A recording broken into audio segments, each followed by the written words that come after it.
In the last lecture, we learned how to create our own custom ng class directive, and we called it app class.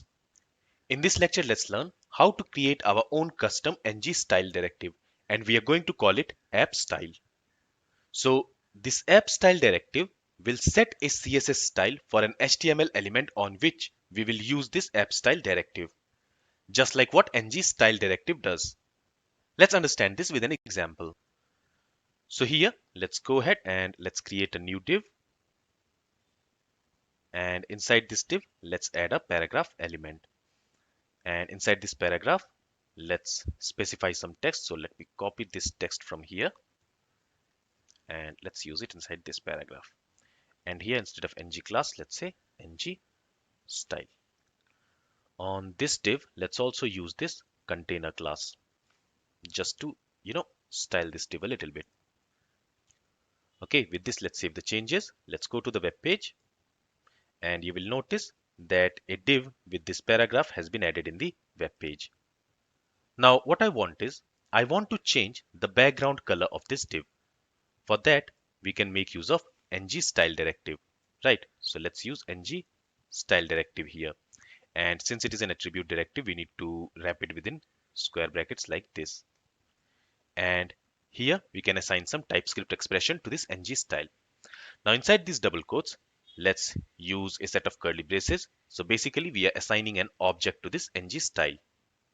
Now inside this curly braces, inside this object, we need to have some properties and a value for that property. Now the property here will be a CSS style property. For example, let's say we want to set the background color. So the property will be background color. Okay, so this is the property name for this object. Then we use colon and then we specify a value.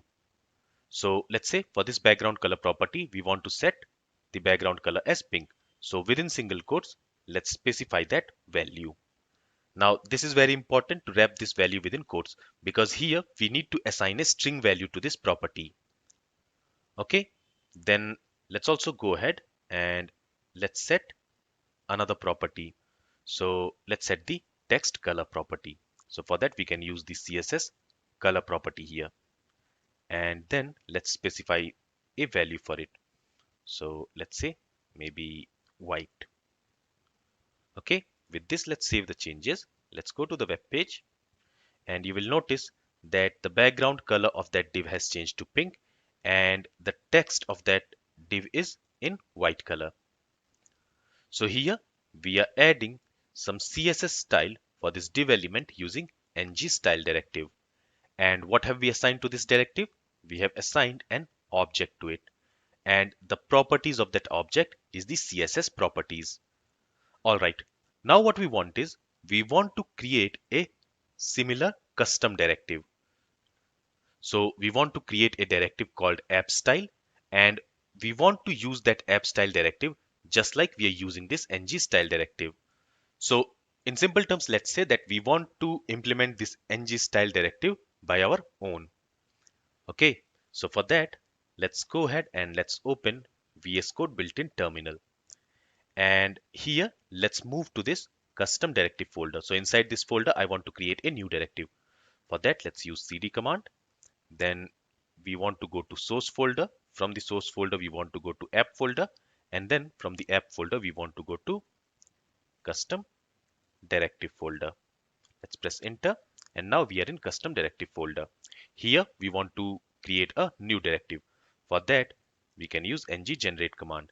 And here we want to generate a directive. So let's specify D and let's call this directive style.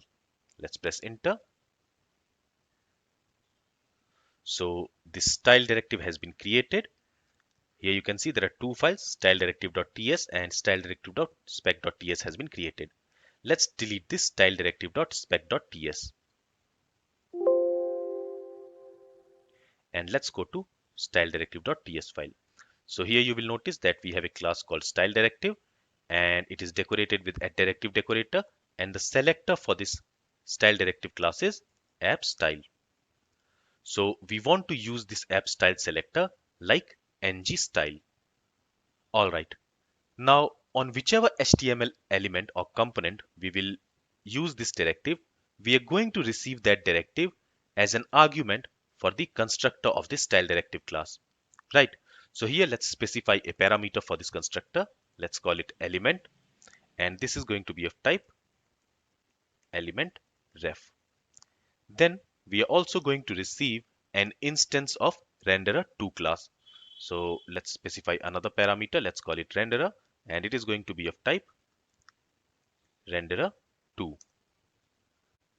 Currently, this element and this renderer is a parameter of this constructor. So this element and this renderer is local to this constructor. We cannot access it outside of this constructor, right? So what we are going to do is we are going to use a private keyword in front of these parameters. So behind the scenes, a private property with this name will be created, and those private properties will be assigned with these parameters. And then those private properties will be accessible throughout this class. Now, in one of the lectures, I mentioned that when we use this private keyword in front of a parameter, Angular creates a private property behind the scenes, but that is not true. This feature is a TypeScript feature.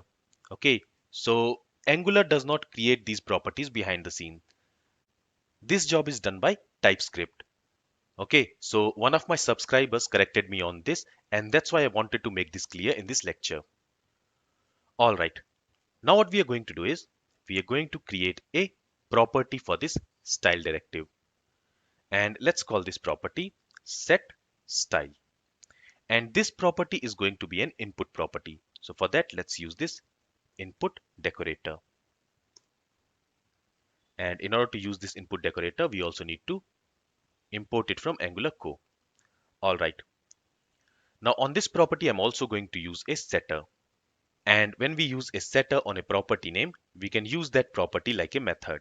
Internally, that will be a property, but we can write some logic to set the value of that property using this setter. And for this property, we will receive a parameter. Let's call that parameter styles.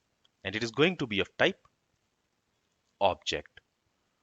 Okay, so since this property is an input property, we can bind this property. So let's copy this property name and let's go ahead and instead of ngStyle, let's bind this setStyle property. And to this setStyle property, we are assigning this TypeScript expression. We are assigning this object. So here, for this styles parameter, we are going to receive that object. Okay. Now from that object, we want to get the property name and its value. So currently this object has two properties, background color and color. So we want to get these properties and their respective values. For that, what we are going to do is we are going to pass this styles object to object.increase method. So here let's use object.increase, and to this let's pass this styles object. Now, if you want to learn more about this object.increase method, then I have a lecture in my JavaScript course, and the name of that lecture is Looping Over Objects. Please go through that lecture. There, I have explained the use of this object.increase method in great detail. All right, now this object.increase method is going to return an array. So let's store that array in a variable and let's call it maybe increase. And let's go ahead and let's log this increase variable in the console just to check what does this object.increase has returned. Okay. Now before that, here we have used this setStyle property of this style directive class. But how will Angular know that it has to look for this setStyle property in the style directives class? For that, we also need to use the selector of this directive on this element, on this div element. Okay, so when we are using this selector, then Angular will first look for this property in this style directive class. Okay, but if it does not find this property in the style directive class, then only it will look for this property on this div element. All right, with this, let's save the changes. Let's go to the web page. Let's open developer console. And here you will notice that an array has been logged. when we are logging this entries variable. And what does this array contains? This array contains a list of arrays. So basically, inside this array, we have two elements, and each of these elements are also arrays. The first property of the first array is background color, and its second element is pink. And if I go to VS Code and if I go to appcomponent.html, you will notice that this background color is the first property of the object which we have assigned to the setStyle property. And this pink is the value for that property. So that means this first array contains the first property of that object and its value. In the same way, the second array contains the second property of that object and its value. Okay, so now what we can do is we can loop over this entries array. So let me comment this console.log, and let's go ahead and let's loop over this entries array using for of loop. So here let's create a variable. Let's call it entry of entries. Now what do we want to do? Here we want to set the style which we have specified inside this object on this element on which we have used the directive selector. So here let's access this renderer using this variable. So let's say this dot renderer, and we want to set the style. For that we can use set style method of this renderer. Now the first argument of this set style method is the element for which we want to set the style, and we are receiving that element inside this element parameter. So let's access this element parameter using this variable. On that, let's access this element, and this element is going to have a native element property. So this is the first argument. The second argument is the style which we want to set, and the style which we want to set, that will be the first element of this entry array. So here we can say entry of 0. Then we also need to value for that style. So the value will be the second element of this entry array. So here we can say entry of 1. And with this style directive should be working as expected. If I save the changes, if I go to the web page, you will notice that those two styles have been applied on this div element. So here the background color has been applied, and also the text color has changed to white. Now if we go ahead and if we add some more style, so let's say we also want to set font weight. For that, let's use font weight property, and let's say we want to have it bold. Let's save the changes. Let's go to the web page, and you will notice that now the font is bold. So here we have created our own ngStyle directive clone. Now here we still need to do some refactoring. So currently we are using this set style property to set the style on a given HTML element. Now instead of using this set style input property, we should be able to use this appStyle to set the CSS style dynamically. For that, what we can do is we have two options. The first option is we can specify an alias for this property name, and this alias value should be same as the selector value. Okay, and now since we have used an alias, now we cannot use this property here. So let's remove this. And now we can wrap this appStyle within square brackets, and it should be working. If I go to the web page, we should not have any error, and the style should still be applied there. Okay. Another way is we can name this property same as the selector value. So instead of calling it set style, let's simply call it appStyle. And in that case, we don't need to specify this alias here. And this should also work. So if I go to the web page, we should not have any error, and those styles should still be applied. So now we are able to use this appStyle directive just like ngStyle directive. Alright, now what if we want to set the value of a property based on a given condition? For example, Let's go to app component class, and here let's create a property. Let's call this property maybe active. It is going to be of type Boolean, and initially let's assign it with the value true. So let's say when the value of this active property is true, we want to set the background color to green. And when the value of this active property is, this active property is false, we want to set the background color of this div to red. We can also do that. For that, we can make use of ternary operator.